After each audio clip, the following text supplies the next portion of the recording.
Hello everyone, কেমন আছো তোমরা সবাই? আশা করছি তোমরা বেশ ভালো আছো। আমিও কিন্তু বেশ ভালোই আছি। আর আমাদের এখানে কয়েকদিন বেশ টানা বৃষ্টি হওয়ার পর কিন্তু আজকের ওয়েদারটা বেশ মনোরম, মানে রোজ বিকেল হলেই না বৃষ্টি নেমে যেত।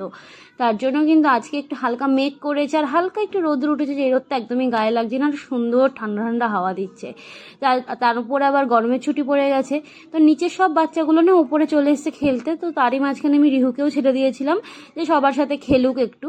তো ওকে এখন আমি কোনোদিনও ছাদে ছাড়িনি, আজকে ফার্স্ট টাইম ওকে ছাদে ছাড়লাম। আর এই ছাদটা না একটু প্লাস্টার মেঝো করা আছে, যার কারণে কিন্তু ওর হাঁটু ফাটু ছুলে যাবে না, একদম ঘরের শানের মতন, তো অসুবিধা নেই। আর দৌড়ে দৌড়ে কি সুন্দর খেলছিল সবার সাথে, দেখো। নিচে একটা ছোট্ট পুচকিও আছে, ও কিন্তু চলে আসে রিহুর সাথে খেলতে। তো রিহুর এই বাড়িতে আসার পর কিন্তু কোনো রকম একাকিত্ব ফিল হয়নি, কারণ এই বাড়িতে যে অনেক বাচ্চা আছে তার জন্য কিন্তু রিহু বেশ মজায় থাকে। তারপরে বিকেল হতে না হতেই কিন্তু আমি রিহুকে নিয়ে বেরিয়ে গেছিলাম পার্কে। রিহুকে আমি ডেইলি পার্কে নিয়ে যাওয়ার চেষ্টা করি, এক আধ দিন মিস হয়েই যায়। একটু বেশি গরম পড়লে না আমার নিজেরই রেডি হয়ে বেরোতে একদম ইচ্ছে করে না, তাই জন্য সেই সময় মিস হয়ে যায়। তো এখন তো ওয়েদার আজকে বেশ ভালোই আছে।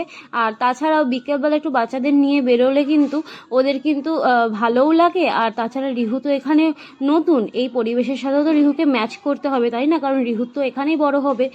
তো এখানে দেখো আমরা কিন্তু মানে পার্কে চলে এসেছি, আর 2 পাক হাঁটার পর কিন্তু আমারও আর সম্ভব হয় না ওকে নিয়ে হাঁটা, মানে আমার কোমরে ব্যথা শুরু হয়ে যায়। তো আমি কিন্তু একটু হাঁটার পর ওকে নিয়ে একটা জায়গায় বসে পড়লেও চুপচাপ কিন্তু সবাইকে দেখে, তো এটাতেও ও খুশি থাকে, অসুবিধা করে না। এখন আমি বাড়িতে চলে এসেছি, আর ওই ব্যাগটার মধ্যে না রিহুর জলের বোতলগুলো আছে। রিহু তো ওই বাইরের থেকে যে কেনা জলগুলো হয় সেগুলোই খায়, আর আমাদের জন্য ওই জারের জল। তো ওটাই কিন্তু ও দেখো ওই ব্যাগটা ধরে টানাটানি করছে।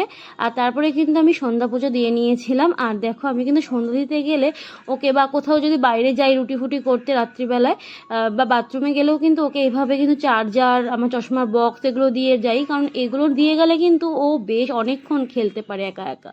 দেখছো আমাকে দেখার পরেও কিন্তু আমাকে কোনো পাত্তাই দিচ্ছে না, ও চার্জারটা নিয়ে খেলতেই ব্যস্ত।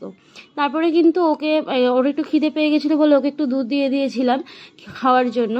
আর দেখো আমার ছেলে কিন্তু বেশ বড় হয়ে গেছে, এখন কিন্তু দুধ আর জল খাওয়ার জন্য আমাকে ধরতে হয় না, ও একা একাই কিন্তু খেয়ে নেয়। আর আজকে না আমাদের একটু বাইরের খাবার খেতে ইচ্ছে করলো জয়ের আর আমার। ভেবেছিলাম প্রথমে বার্গার কিং থেকে বার্গার অর্ডার দেবো, কিন্তু বার্গার কিংয়ে না বললাম যে আমাদের এখানে রোজ বিকালে বৃষ্টি হচ্ছে, আমি যখন পার্ক থেকে ফেরত এসেছি বাড়িতে তারপরে কিন্তু ঝমঝম করে আবার বৃষ্টি নেমে গেল। তো যার কারণে কিন্তু বার্গার কিংয়ের ডেলিভারিটা বন্ধ ছিল বৃষ্টির জন্য। তো আমাদের বাড়ির সামনেই না একটা পিৎজা ডমিনোজ আছে, তো সেখান থেকে আমরা পিৎজা অর্ডার করেছিলাম, দুজনের জন্য 2টো পিৎজা। ওই রিহুকে যাই পার্কে নিয়ে যাই, ওই পার্কের সামনেই ডমিনোজ আছে। আর আমরা এখানে ওপরে বসে পিৎজা খাচ্ছিলাম বলে রিহু দেখো নিচ থেকে ধরার চেষ্টা করছে। তো যাই হোক, আগে খুব জেদ করতো এগুলো ধরার জন্য, এখন আর সেই জেদটা করে না। আমরা ওকে বুঝিয়ে দিয়েছি যে জেদ করলেই তুমি পাবে না সব কিছু, তো এখন আর ওই সেই জেদটা করে না। তো যাই হোক, পিৎজাটা কিন্তু অত একটা ভালো ছিল না, ডমিনোজের পিৎজা মানে খেতে ইচ্ছে করছিল তাই খেলাম, কিন্তু একদম অ্যাভারেজ ছিল। এর থেকে না মানে লোকাল দোকানের পিৎজাগুলো বেশি টেস্টি হয়, চিজে ভরপুর থাকে, ডমিনোজে একদম চিজ কম দেয়। তো যাই হোক, আমাদের কিন্তু এখানে ডিনার করা কমপ্লিট হয়ে গেল পিৎজা খেয়ে। তো আজকের ব্লগটা এই অবধি।